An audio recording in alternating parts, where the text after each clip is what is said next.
two types of upasak: those who meditate on Ishvara's Sagun Roop, and those who meditate on his Nirgun Nirakar Brahma Rupa. So Sagun Ishvara Upasana is easier comparatively. We have to dedicate all our actions to Ishvara without having attachment to the result. And as our mind becomes more and more pure, we gain the knowledge of Ishvara and meditate on Ishvara, place our mind and intellect steadily in Ishvara, in the Sagun, Sakar, Vishwaroop of Ishvara. We place our mind and intellect, and this, if it is practice, Bhagwan himself lifts them and make them free from this samsara. But the Nirgun Nirakar Brahma Upasak, it is more difficult because of attachment to the body. But if we gain enough Vairagya, gain proper knowledge of that Brahma with the help of the Shastras, and when we pursue that path sincerely, then we attain Ishvara, we become Jivan Mukta. We gain Jivan Mukti. So, even while pursuing this path of Nirgun Upasana, the Upasak should follow lots of discipline, give up all the actions, gain Vairagya, and pursue that path. So the Lakshanas, the characteristics of a Nirgun Upasak is revealed here.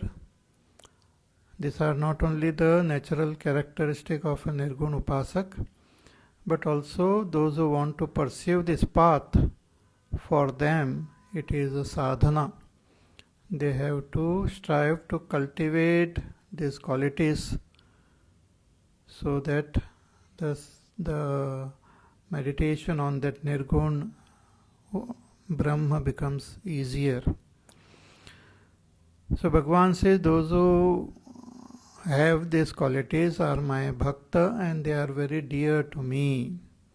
Swadveshta sarvabhutanam maitrak karuna evacha nirmamo nirahankaraha samadukha sukhakshami santushta satatam yogi yatatma dudhanishchayaha mayyarpita mano buddhihi yo madbhaktas same priyaha.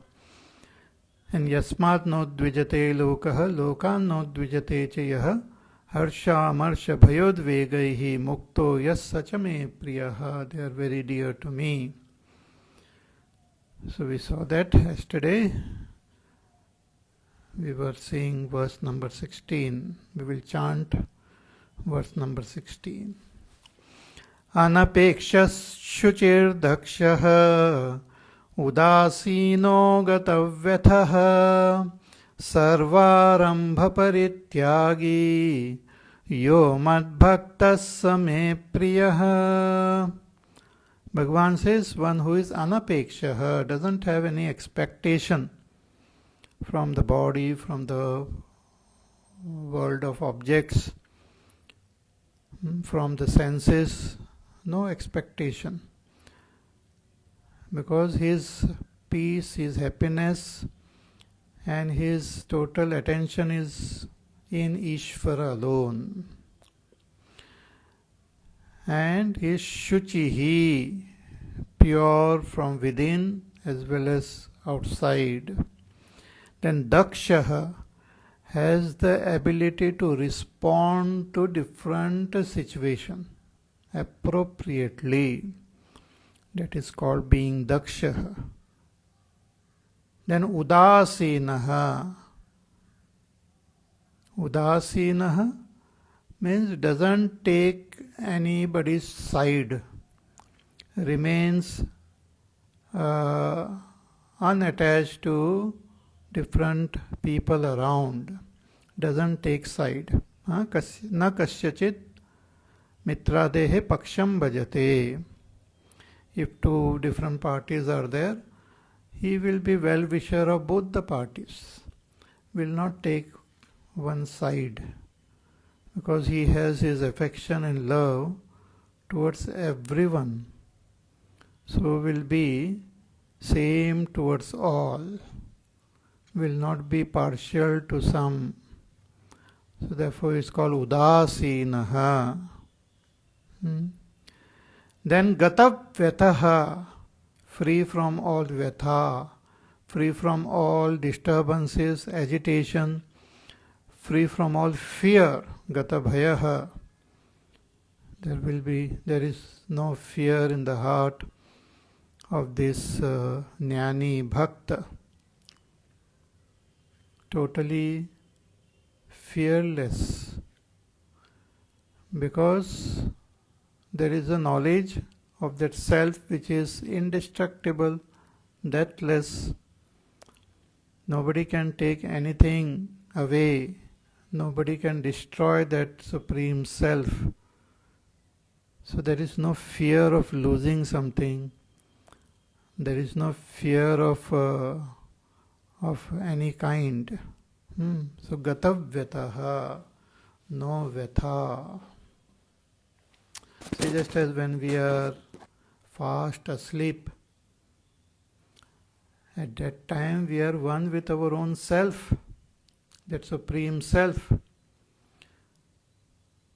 At that time we don't experience any fear, any agitation, any disturbance, because all these are there with respect to our attachment to the body, the mind and the world. When we recognize ourself in our true nature, there will not be any fear of any kind. So gatavyataha, sarvarambha parityagi. Again, he is free, he has renounced all arambha. Sarva arambha parityagi. Arambha means to begin something. Arabhyante iti arambha iha amutra falabhogha artani kama hetuni karmani sarvarambhaha. Means when we have desire in our mind, we initiate certain set of actions to fulfill our desires, to attain our goal, to achieve something in this world or in the other world. We initiate a set of action which will lead us towards our goal. So that is called arambha. And such arambha is done by those who have desires in their heart, those who want to attain certain things here or hereafter. But a jnani bhakta doesn't have any desire for any karma phala in this world or in the other world. Therefore, he doesn't initiate any action, doesn't have any mission, doesn't have any goal, doesn't have any worldly achievements. I want to do this, I want to achieve that, I want to form that, I want to change that. Nothing like that. There is no goals to be pursued in this world or in the other world for a jnani. Therefore doesn't initiate any action, doesn't have any such thoughts. So therefore is called sarva arambha parityagi, vairagya. Bhagavan says, yo mad bhaktaha same priyaha. So such a person who is my devotee, who is totally dedicated and devoted to me, Ishvara, the Nirgun Nirakar Ishvara, one who is dedicated to me, devoted to me, with this all these qualities, Same Priyaha, that person is very dear to me. Same Priyaha. Some more beautiful qualities are mentioned in the following verse also. So let us chant verse number 17. Yo na hrishyati na dveshti, na shochati na kankshati, shubha shubha parityagi, bhaktimanyas same priyaha. Yo na hrishyati, such a devotee, whoever he is, he or she, doesn't get too much excited or happy when we gain something in this world, what we like, ishta prapto, we like something and we get it, we get so excited, we become so happy. But a jnani doesn't become happy in any worldly gain. I mean, gain means which comes by chance in his life.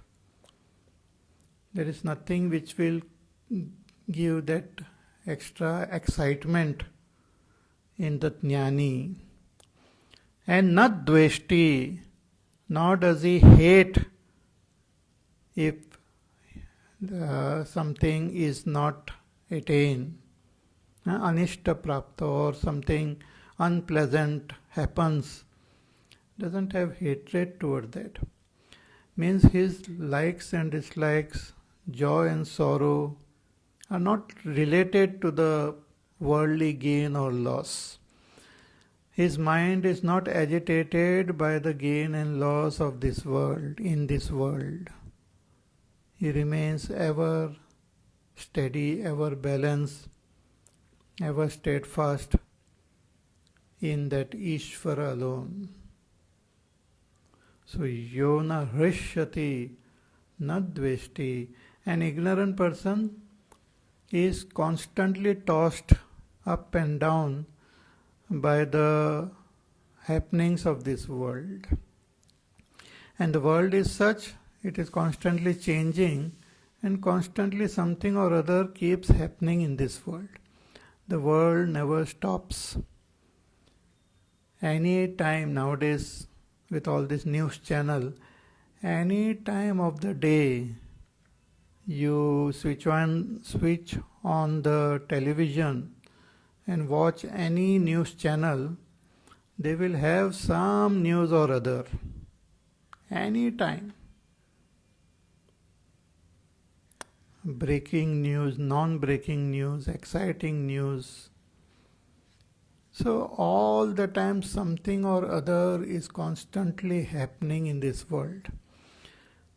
It was happening before I was born, it is happening now, and it will keep happening even when I die and go away.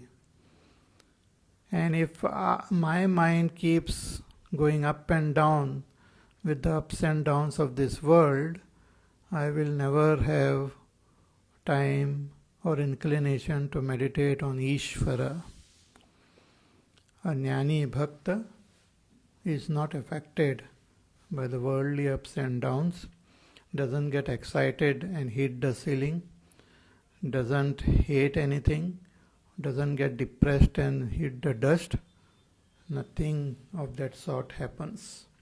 So, yo na hrishyati na dveshti, na shochati, nor does he grieve. When do we grieve? Priya viyoge, when we lose our friend or someone dear, near or dear one, lose or go away from that person, or that person goes away from us. we grieve. But for a jnani, this type of grief is not there. There is no grief because there is no attachment to anyone or anything of this world. So there is no shok. See, in the beginning also, when Arjuna was getting very, very disturbed and was feeling very dejected, Bhagwan told him in the second chapter, in the 11th verse, Bhagwan told Arjuna कि अशोच्यानन्वशोचस्त्वं प्रज्ञावादांश्च भाषसे गतासो न गतासोंश्च नानुशोचन्ति पंडिताः.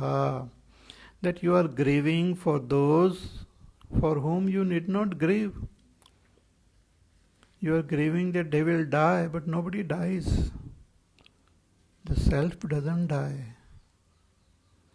Therefore, the Pandit don't grieve for those who are breathing and those who have stopped breathing, in whose body there is prana or in whose body there is no prana. Gataso na gatasonscha na anushochanti panditaha. The wise person doesn't grieve because the reality, that which is true, that which is real, never gets destroyed. And that which is expression of that reality constantly changes. Whatever you do, you cannot stop the change. So the jnani understands all this and doesn't grieve. Na shochanti, na kangshati, nor does the jnani bhakta desire for something which he doesn't have. Apraptam nacha apraptam kangshati, that I don't have this, oh, if only I can have this. I want this object, I want this, I want to achieve this, I want to go there, I want to change that, I want to transform this. There is no such kangsha, there is no such desire in the heart of a jnani bhakta.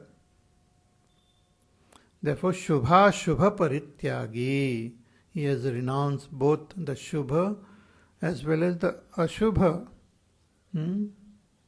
Both the good as well as bad actions as well as the results which might come. Shubha Shubhe Karmani Parityaktam Shilamasya. So both Pap as well as Punya is dropped. Punya Punya Vivarjita Pantaha. The jnani just lives meditating on Ishvara, constantly takes in whatever comes and doesn't run after anything. Agate swagatam kuryat gachantam na nivarayet. Whatever comes, you welcome. Whatever goes away, let them go away. The jnani remains firm. See, just like a lighthouse on that rock in the middle of the sea. The waves, they come and hit the rock and they come and splash on the lighthouse also, the waters. But the lighthouse and the rock remains firm, doesn't waver when the waves, they try to shake them, remains firm. Similarly, a jnani remains firm in the ups and downs of this world. So Shubha Shubha Parityagi, Bhaktiman, is full of bhakti, full of love, full of that identification with Ishvara. See, Ishvara alone is true. Ishvara alone is Satyam, unchanging supreme reality. So jnani is in love with Ishvara, bhaktiman. Yah sachame priyaha. He who is of this nature, Bhagavan says, is very dear to me. Sachame priyaha. Very dear to me.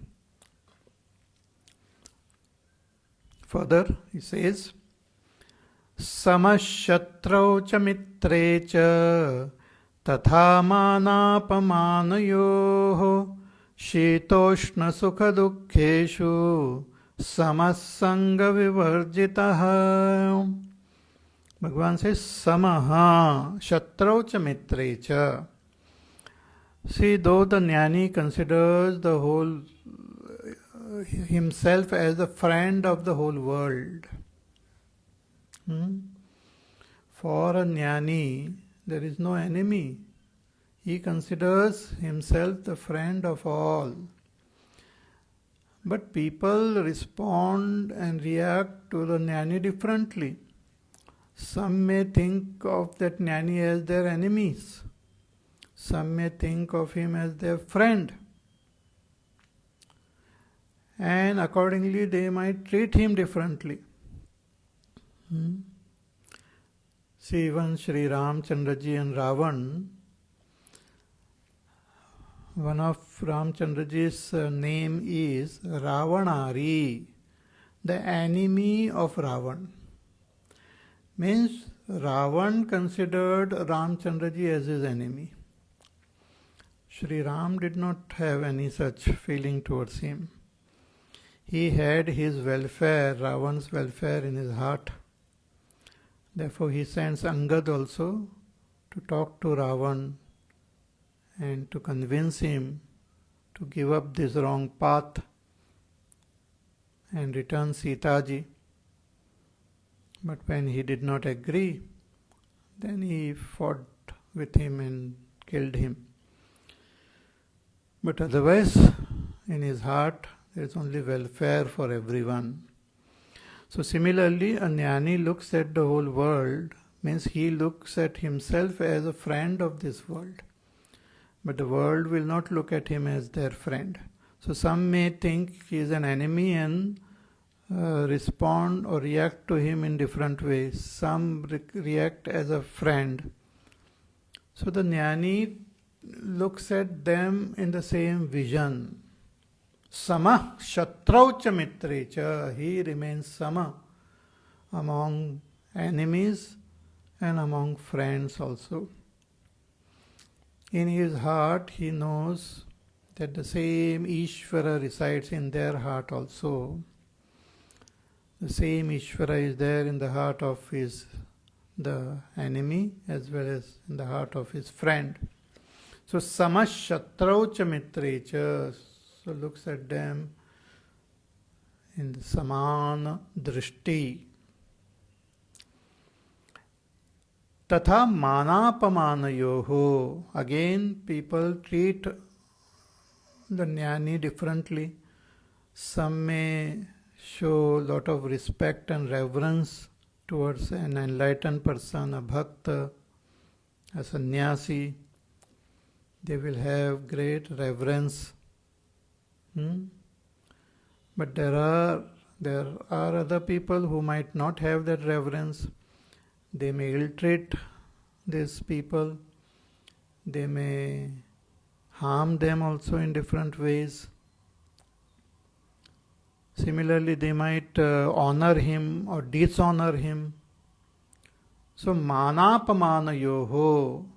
So, somebody honors or somebody dishonors.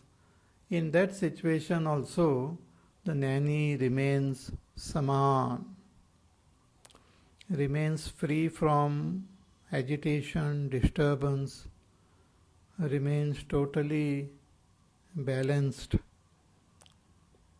in all situations. See, it's difficult even to comprehend, but even if we contemplate and comprehend, that will purify our mind. But otherwise, very difficult to understand the state of a jnani. So it is just as difficult to understand Brahma, same it is difficult to understand a jnani also.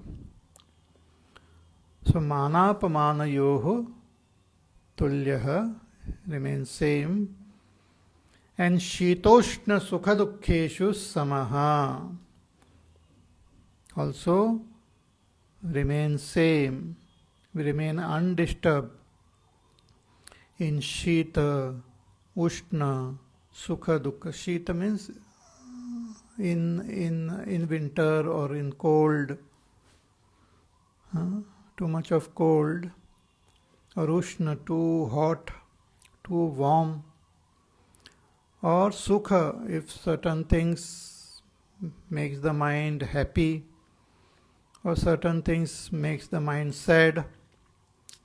See, even a jnani's mind can become happy, sad.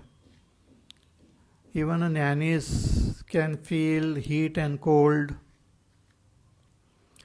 But the heat and cold and sadness and joy in the mind, it is just a nature of that mind.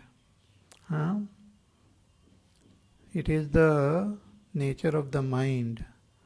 Ichha, dvesha, sukham, dukkham, sanghatas, chetana, dhritihi. All these are kshetra dharma. It's the nature of this world, nature of the body, mind, intellect, which keeps on fluctuating even for a jnani. But he remains steady in all these conditions of the body as well as the mind.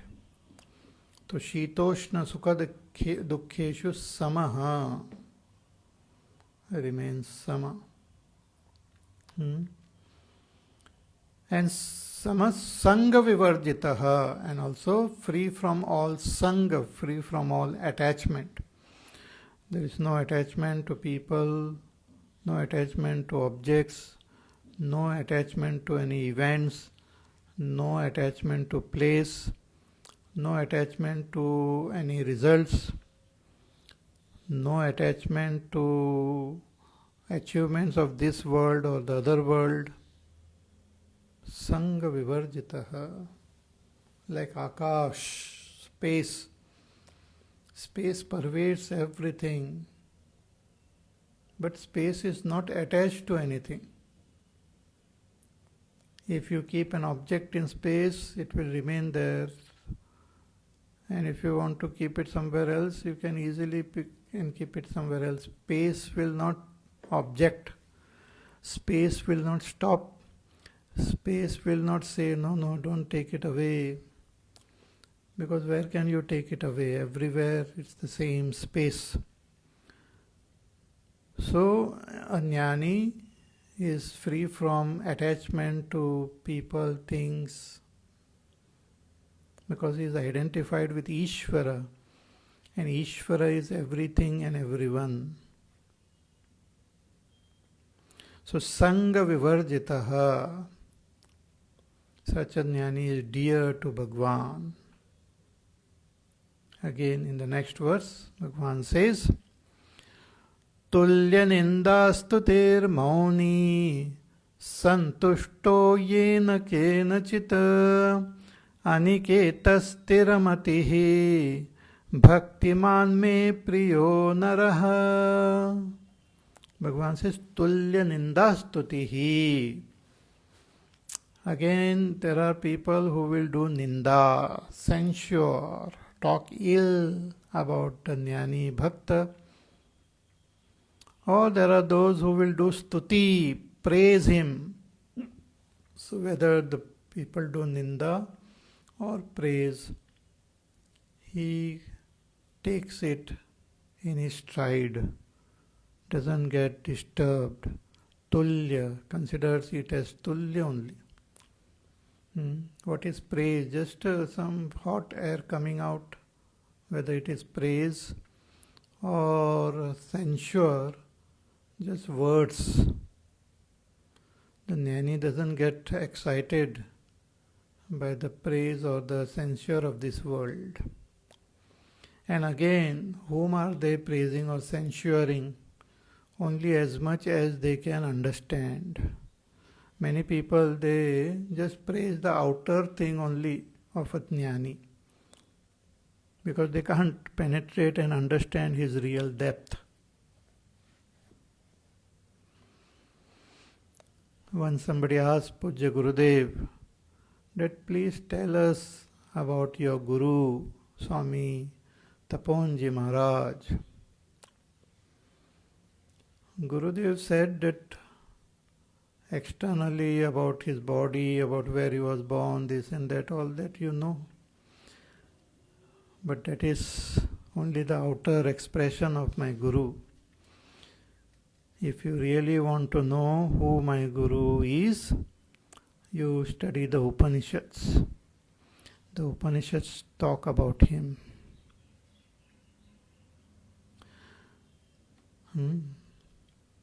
So we generally look at a person and praise only the external thing.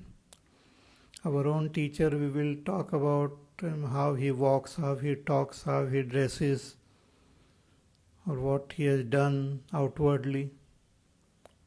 That is only an external description which has got nothing to do with the jnani.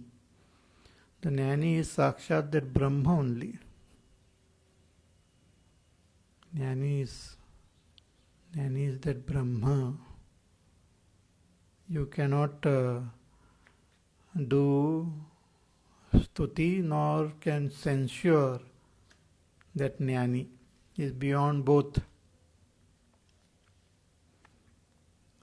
These things will not touch that jnani bhakta. Tulya nindastutir mauni. As a great saint, Ashtavakra Rishi, he was born little deformed in the body. He had 8 bands in his body.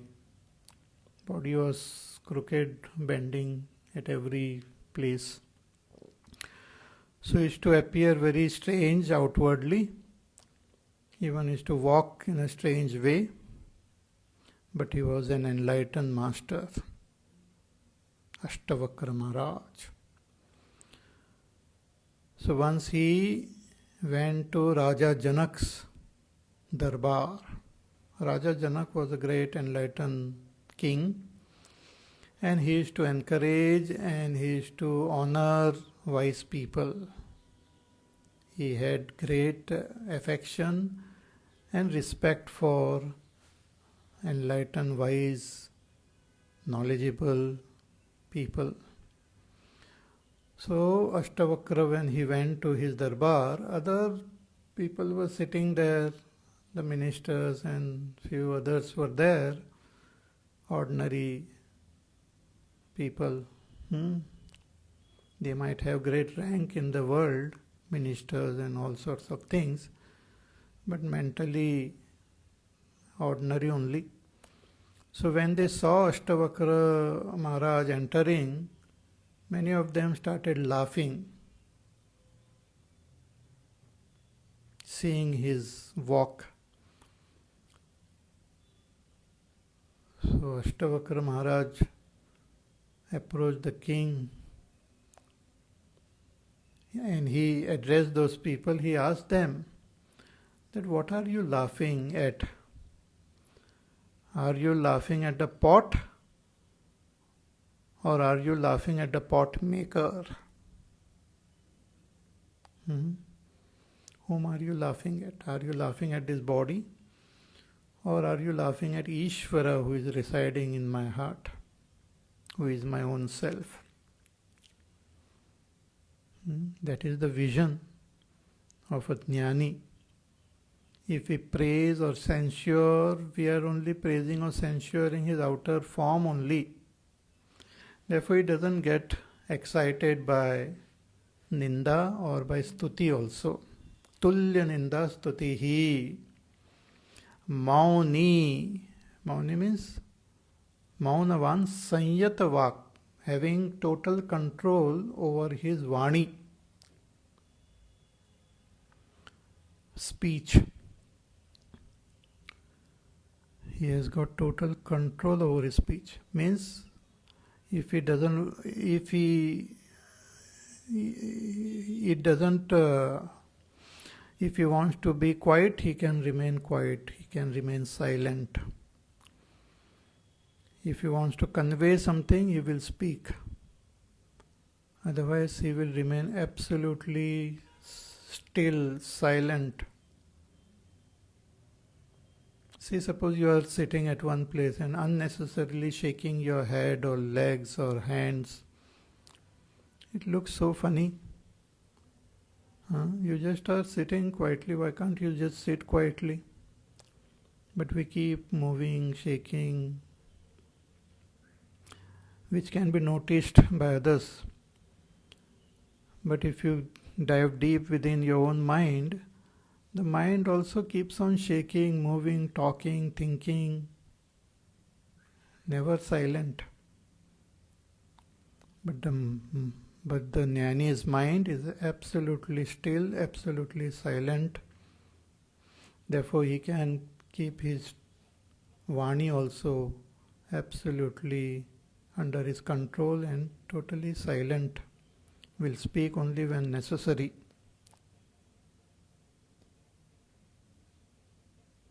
So tulya ninda stutir mauni. This also good practice for others. If we can only control our tongue from speaking unnecessarily, it will make our mind also more and more quiet. And as our mind becomes quiet, we will be able to meditate. We will be able to understand that Ishvara Tattva and will be able to meditate on it. So Mauna is a very good sadhana. So Tulya Nindastutir Mauni Santushto Ena Kena Chita.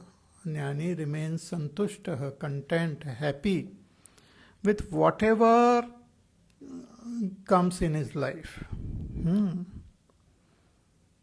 Sharira sthiti matrena, with whatever conditions by which his body is maintained, he is happy with that.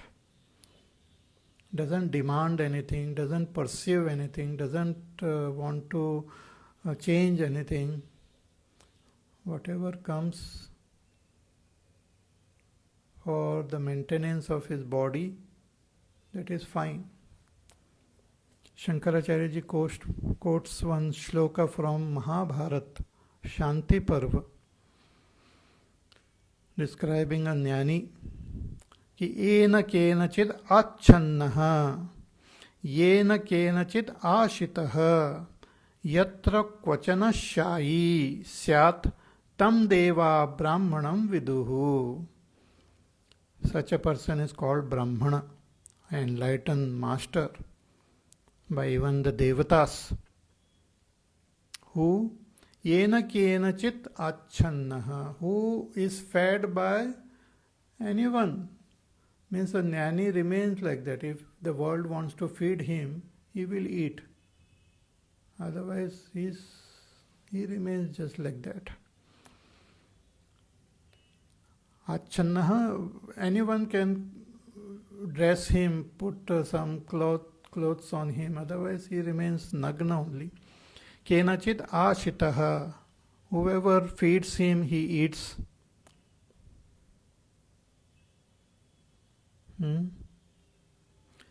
Yatra kvachana shayi, wherever he is there, he sleeps there. He will not put forth special effort to eat, to dress up, to sleep. Whatever comes by chance in his life is accepted. See, this is not something to be practiced by an ignorant person, by those who are pursuing the path of karma yoga, by a grahasti. These are the lakshanas of a jnani bhakta, a sannyasi jnani bhakta. So certain lakshanas cannot be practiced by all. But for a Jnani Bhakta, this is how it is. Because his mind is not there now in this world. His mind is in that Ishvara alone.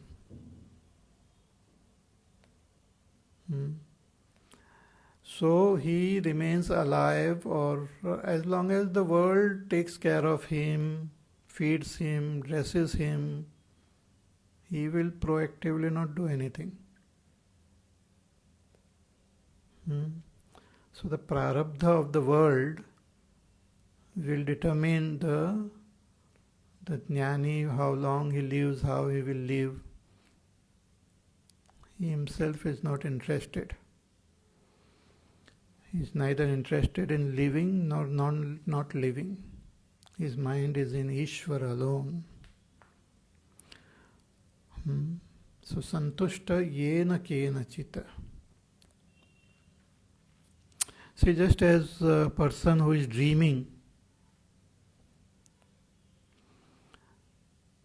and he knows that it is a dream and just wants to wake up, but suppose in some program is happening in the dream, he will not wait for the program to get over. He will not wait for something to be done in the dream. He will just wake up at any time. Similarly, for a jnani, this whole world is like a dream only, not interested in anything. His mind is absorbed in that Ishvara alone. Therefore, santushta ena kenachit is pleased and content with whatever. No insistence, no complaint, no demand. Aniketaha. Aniketa means having no home or having no place which he calls his own, because the whole world has become his home.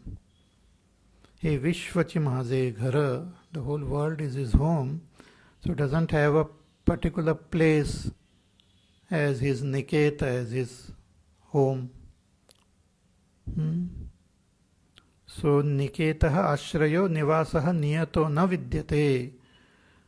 There is no permanent address for a jnani. He just wanders in this world. Aniketa stiramatihi. Though his body he wanders, but his mati, his understanding is very stira, absolutely steady. People in general, their mind wanders everywhere. They might be steady physically at one place, but the mind goes all over the world. But the jnani, his mind is absolutely steady. Stiramatihi. Stira paramartha vastu vishaya matihi yasya sa stiramatihi. His understanding, his conviction about that paramartha tattva is absolutely steady. Just as we have seen the Stita Prajna, whose Prajna, the understanding of that supreme reality, is firm, is steady. Because it is attained through rightful means, and he has got direct experience of that reality. So there is jnana and there is avagati also. Jnana means theoretically understanding the tattva. Avagati means experiencing it directly. So stiramatihi, bhaktiman, is filled with love for that Ishvara. So he has got jnana and he has got bhakti also. Therefore he is called jnani bhakta. Jnani bhakta. Bhaktiman me priyo naraha, is very dear to me. Thus Bhagavan gave lot of these qualities of a jnani bhakta. Now he says in the last verse, what does he say? Let us chant. ये तु धर्म्यामृतमिदं यथोक्तं पर्युपासते श्रद्धधाना मत्परमाः भक्तास्तेतीव मे प्रियाः. Bhagavan says, Ye tu dharmyamrutam idam. All this which I mentioned, Bhagavan says, the natural characteristic of a jnani bhakta. Bhagavan says, these are dharmya amrutam. They are dharmya, means they are extremely dharmic values. They are supremely dharmic values, extremely righteous, extremely good, which is good for everyone. Is dharma, it's not adharma. The way the jnani lives is not adharma. Everyone may not understand the way of this jnani. The nature of that jnani will not be appreciated by everyone, but it is dharma. And it is amrutam, because it gives the result of immortality. One who follows this dharma, one who follows these values, ultimately they gain that immortality. Amrutatva hetutvat means gains their own supreme, realizes their own supreme nature, which is amrutat, which is amrutam, which is immortal. So, ye tu dharmyamrutam idam yathoktam paryupasasi. Bhagavan says, see this, all this dharma which I have mentioned, advaita sarvabhutana maitra karuna evacha and all, yatha uktam as mentioned, ye tu pari upasate, those who sincerely strive and pursue these values, means those avyakta upasak, those who have renounced all other activities, those who have gained proper knowledge of my Supreme Self, they, when they cultivate these values and sincerely strive, develop with these values, Shraddha Dhana, with supreme faith, Mat Paramaha, considering me as their final ultimate goal, Aham Aksharatma Paramo, Nir Atishaya Gatihi Esham, कि I, that supreme Akshara Brahma, his self is their supreme goal, Gati. Such devotees who follow this path, Bhagavan says, Bhaktaha, they are my devotees, they are my bhakta. Te ativa me priyaha, they are extremely dear to me. They are supremely dear to me. I love them. They are very, very dear because they are my own self. Therefore, one should have proper respect and regard towards all these great enlightened jnanis and bhaktas, because if we disrespect them, disregard them, then that angers Bhagwan very much. In Ramayana, a story of Kag Bhushundi, who had a wonderful teacher, but then he disrespected his teacher. He was sitting in a Shiva mandir, and when the teacher approached, he didn't get up and honor the teacher, disregarded the teacher. So there was this Akashvani, and Shiv Bhagwan voice was heard, and he cursed that person. He said, "You are dishonoring this jnani, I curse you to take many, many births like a python only. So then that Jnani Bhakta, his teacher, he chanted, he praised, he did stuti of Lord Shiva, and he requested Shiva to please forgive him and bless him. So Jnani Bhakta, devotee of Bhagwan, is extremely dear to him. And if we worship and if we serve a Jnani Bhakta, then Bhagwan is pleased with us and he blesses us. And we can attain anything through this seva of a Jnani Bhakta. So Bhagwan says, Ye tu dharmyamritam idam yathoktam paryupasate. Those who pursue sincerely, strive sincerely to cultivate these values, and with supreme faith, considering me as their final goal, they have the supreme devotion towards me.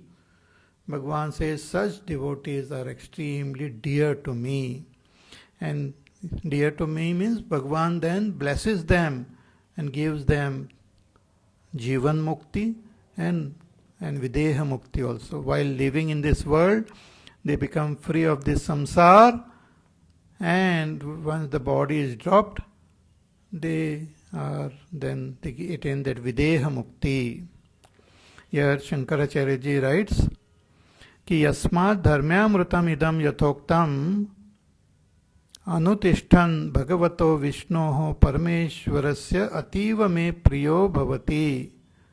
Tasmat, since following these values, the person becomes supremely dear to Bhagwan.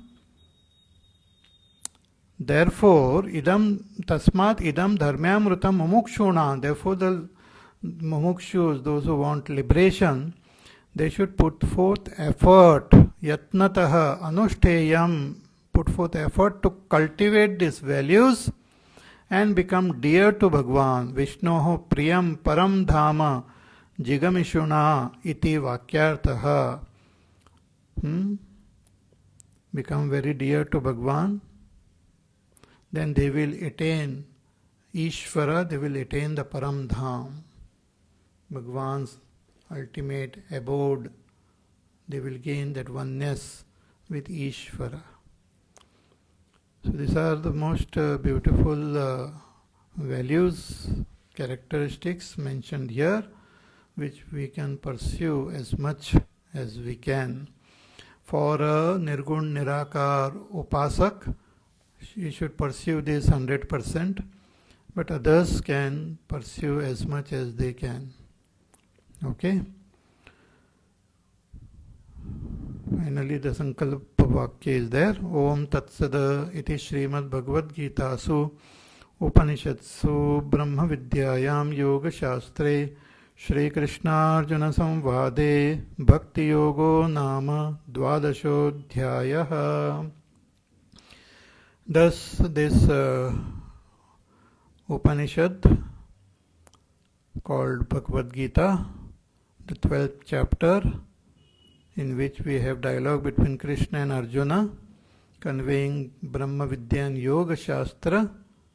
The name of this chapter is Bhakti Yoga, concludes here.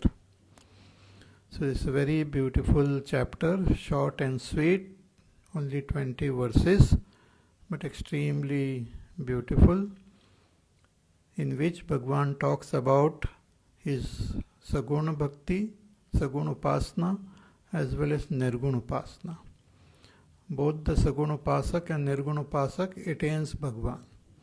The Saguna Upasak can take the help of their, can do karma dedicated to Ishvara, and slowly and steadily, with the help of Ishvara, can attain him.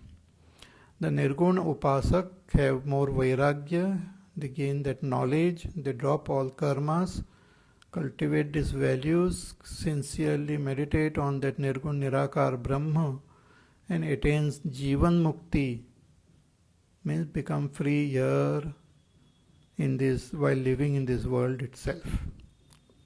Okay, so you can revise all that you have heard, contemplate, understand, and practice all that you have understood.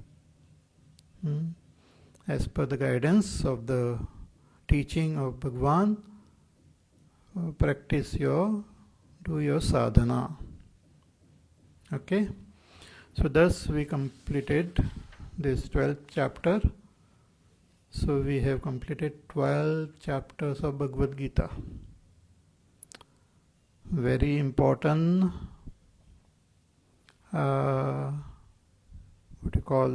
portion we have completed now. So the first 6 chapters talk about the Tvam Padartha, talks about the Jiva, I. The second set of 6 chapters talk about Brahma. So Aham and Brahma. But this Aham and Brahma are one only, they are not two.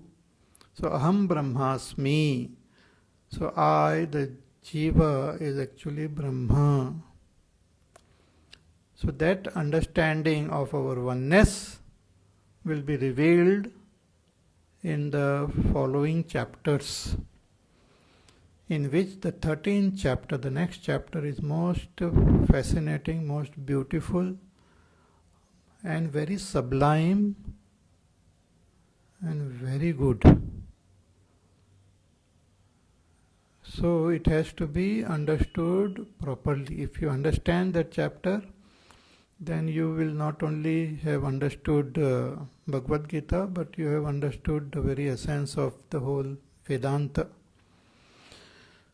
All that the Upanishads are trying to convey and all that Bhagavad Gita is trying to convey is presented beautifully, logically, rationally in the 13th chapter.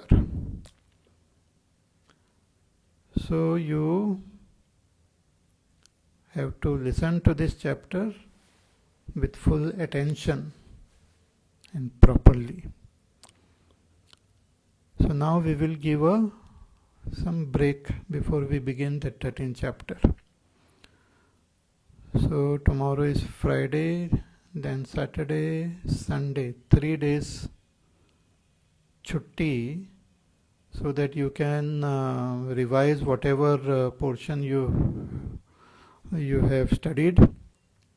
You can also go through some videos which you have missed. You can also go through your notes and prepare yourself to understand the 13th chapter. Okay? So we shall meet again on Monday and begin the 13th chapter, Kshetra Kshetrajna Yoga. Kshetra Kshetrajna Vibhaga Yogo Nama. Okay? So till then you take care, be happy, safe, peaceful, healthy. I will give some questions which based on what we studied this week. So those questions also you can answer. And we shall meet again on Monday. Hari Om. Shri Ram Jaya Ram Jaya Jaya Ram. Shri Ram Jaya Ram Jaya Jaya Ram. Shri Ram Jaya Ram Jaya Jaya Ram. Shri Ram Jaya Ram Jaya Jaya Ram. Shri Ram Jaya Ram Jaya Jaya Ram. Shri Ram Jaya Ram Jaya Jaya Ram. Shri Ram Jaya Ram Jaya Jaya Ram. Shri Ram Jaya Ram Jaya Jaya Ram. Shri Ram Jaya Ram Jaya Jaya Ram. Shri Ram Jaya Ram Jaya Jaya Ram. Shri Ram Jaya Ram Jaya Jaya Ram. Shri Ram Jaya Ram Jaya Jaya Ram. Shri Ram Jaya Jaya Ram. Shri Ram Jaya Jaya Ram. Shri Ram Jaya Jaya Ram. Shri Ram Jaya Jaya Ram. Jaya Jaya Ram. Jaya Jaya Ram. बोलिए सियावर रामचंद्र भगवान की जय. ॐ पूर्णमदः पूर्णमिदं पूर्णात् पूर्णमुदच्यते पूर्णस्य पूर्णमादाय पूर्णमेवावशिष्यते. ॐ शान्ति शान्ति शान्तिः.